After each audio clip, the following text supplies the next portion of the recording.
تو اس رات کو اللہ تعالیٰ نے مبارک بنایا، اور حدیث پاک میں آتا ہے کہ اللہ تعالیٰ اس رات میں ساری دنیا کے لوگوں کی بخشش فرماتا ہے سوائے 5 آدمیوں کے، 5 کے سوا سب اہل ایمان کی بخشش ہو جاتی۔ مشرک، المشرک، پہلا مشرک، دوسرا مشاحن، مشاحن کیسے کہتے ہیں؟ دل میں بغض رکھنے والا، کینہ رکھنے والا۔ تیسرا مسبل ازارہ، اپنے پاجامے شلوار چادر کو ٹخنوں سے نیچے تک لے جانے والا، لیکن ایک شرط کے ساتھ کہ وہ تکبر کی وجہ سے ہو، سستی کی وجہ سے ہے، غفلت کی وجہ سے ہے۔ چونکہ جب آپ نے ایک مرتبہ اس کے بارے میں بات کی تو حضرت ابوبکر صدیق نے کہا یا رسول اللہ، میری چادر، عرب چادر باندھتے تھے جیسے ہمارے پنجاب کا لباس چادر تھا، اب وہ کم ہو گئے، ہماری تو بزرگ عورتیں بھی اور مرد بھی سب چادر باندھتے تھے، شلوار کا تو کسی کو پتہ ہی نہیں ہوتا تھا ہمارے بچپن میں۔ یہ تو پھر آہستہ آہستہ جب تعلیم آئی تو شلوار دیہاتوں میں بھی اور شہروں میں عام ہو گئی۔ تو اگر وہ اس لیے لٹکا رہا ہے کہ طبیعت میں تکبر ہے، پھر اس وعید کا وہ حقدار ہے۔ اگر ویسے اس کی نیچے جا رہی ہے تو میرا مالک ایسا، وہ تو ہے ہی رحیم و کریم، ہے ہی رحیم و کریم، ہے ہی رحیم و کریم، صرف شلوار نیچے لٹکانے سے وہ اتنی شدید سزا دے۔ اگر اس کے پیچھے تکبر ہے، پھر ہے یہ، تکبر نہیں ہے تو انشاءاللہ وہ اس سے محفوظ ہوگا۔ تو اپنی چادر کو لٹکانے والا، لیکن بشرط تکبر۔ کتنے ہو گئے؟ عاق لوالدیہ، ماں باپ کا نافرمان، نافرمان ایسا کہ دکھ دینے والا۔ چھوٹی موٹی اونچ نیچ تو ہر بچے سے ہو جاتی ہے، نہیں، جن نے والدین کو ٹکڑے ٹکڑے کر دیا ہو اور ان کو دکھ دے دے دے دے کے ان کا سینہ چیر دیا ہو، چونکہ آپ کہتے ہیں پرزے پرزے کرنا کسی چیز کی، تو اپنے دکھ دے کر، اپنی بدتمیزی کے ساتھ اس نے ماں باپ کا دل زخمی کر دیا ہو، ایک یہ نہیں معاف ہوتا۔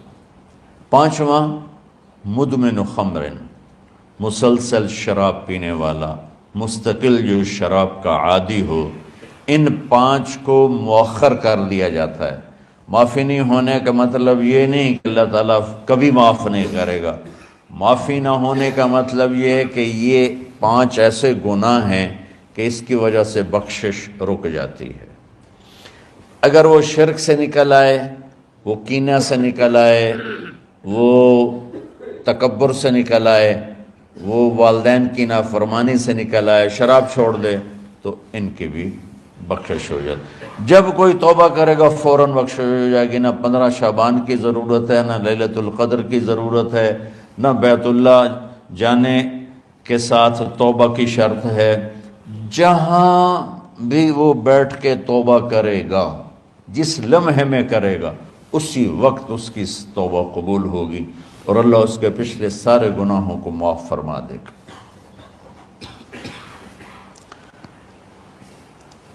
دن کا روزہ، رات کا قیام، زیادہ قیام سے مراد نوافل ہیں، کوئی گھر میں پڑھ لے، کوئی مسجد میں پڑھ لے۔ نوافل، نفلی عبادات گھر میں ہی افضل ہوتی ہیں۔ میرے نبی سنتیں ہمیشہ گھر سے پڑھ کے آتے تھے، تہجد اپنے گھر میں پڑھتے تھے، مسجد میں نہیں پڑھتے تھے، سوائے اعتکاف کے آپ اپنے نوافل سنتیں سب گھر میں پڑھتے تھے، اور مسجد میں صرف فرض آ کے ادا فرماتے تھے، اور اس کے بعد بیٹھنا ہوتا تھا تو بیٹھ جاتے تھے، اٹھنا ہوتا تھا تو اٹھ جاتے تھے۔ تو اعتدال اللہ کو ہر چیز میں پسند ہے۔ دنیا جو مختصر ہے اس میں کیسے پسند نہیں ہوگا؟ آخرت جیسے معاملے میں بھی اللہ ہم سے کہہ رہا ہے اعتدال امتن وسطا، ایسے عیسائیوں کی طرح ترک دنیا بھی نہ کرو، یہودیوں کی طرح دنیا کے پیچھے نہ پڑ جاؤ، رزق حلال بھی کماؤ، اپنے بچوں کو بھی دیکھو، اپنے فرائض کو بھی دیکھو جو دنیاوی ہیں، اور اللہ سے بھی اپنا معاملہ ٹھیک کرو اور درست کرو۔ بعد کے زمانے میں صحابہ کے بعد سے ہی ایک انتہا پسندی امت میں آئی، ساری ساری رات جاگنا، فلاں بزرگ تھے وہ رسے سے اپنے بالوں کو باندھ لیتے تھے کہ نماز پڑھتے پڑھتے جب نیند آئے اور جھٹکا لگے تو رسے سے بندھے ہوئے بالوں سے اس جھٹکے سے تکلیف ہو اور ان کی آنکھ کھل جائے اور پھر نفلوں میں شروع ہو جائے۔ ایک فلاں بزرگ تھے وہ اپنے آنکھوں میں نمک کا سرما لگاتے تھے تاکہ آنکھیں جل جائیں، اس میں وہ جلن پیدا ہو جائے اور نیند اڑ جائے۔ یہ ایسے واقعات بھرے پڑے ہیں۔ فلاں بزرگ تھے، انہوں نے 30 سال عشاء کے وضو سے فجر کی نماز ادا کی۔ یہ اپنی جگہ پہ بزرگی ہے، لیکن یہ بھائیو یہ دین ہم پیش نہیں کر سکتے۔ فلاں بزرگ تھے وہ 30 سال سے ستو کھا رہے تھے کہ روٹی کھانے اور ستو کھانے میں 70 دفعہ سبحان اللہ کا فرق پڑ جاتا ہے، تو روٹی کھائیں تو 70 دفعہ سبحان اللہ کم کہہ سکتے ہیں، اور ستو کھائیں تو 70 دفعہ سبحان اللہ زیادہ کہہ سکتے ہیں۔ تو لہٰذا انہوں نے کہا مجھے تو 30 سال ہو گئے، میں تو ستو کھا رہا ہوں، میں تو روٹی نہیں کھا رہا۔ یہ دین نہیں ہے، یعنی یہ وہ دین نہیں جو ہم انسانیت کو پیش کر سکتے۔ یہ تو لوگوں کو دوڑانے والی بات ہے۔